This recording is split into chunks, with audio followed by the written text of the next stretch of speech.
Parish Don Bosco, Saint John Bosco Shrine Sora, aware ka khat ya bar khat ki pai ba,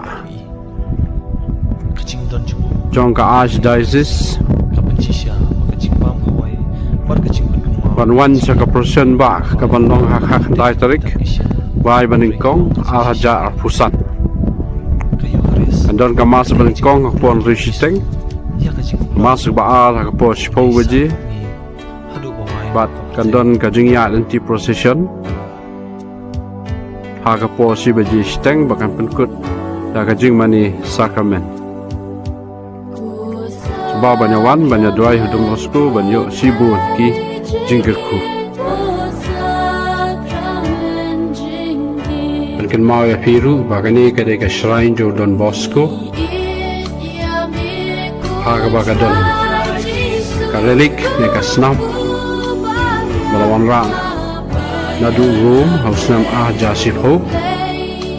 nang maki pai ba kila banwan duai ha nu rukui ba banyo kajing koi kajing khia hakamet pat hakamen siam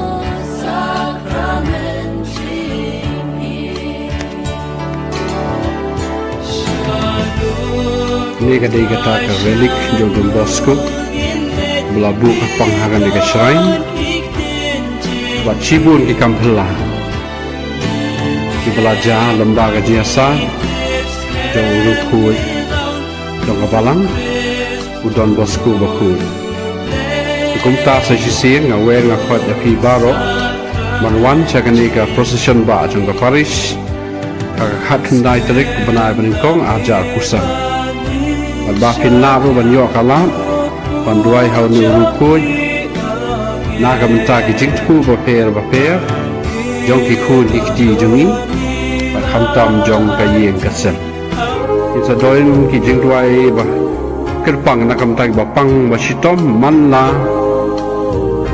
upanai hakaba I Reverend Father Patrick Nongrang belong way na kinoya sai nang duai na kamtai ba pang hakinu ki benta in sawan chani sapo ka Don Bosco Shrine ban pelong kijing duai bakerpang kumsi benta jong kajing rakhi ya kan ka jubilee ka balabu dah ka balang salon sa ka jubilee jong kajing dap aja absan snam kajing wan jong Jesus Christ ya kan ka pothei udon ka dur kupu bat kawain ka bangila ban kata bat yi kajing don chu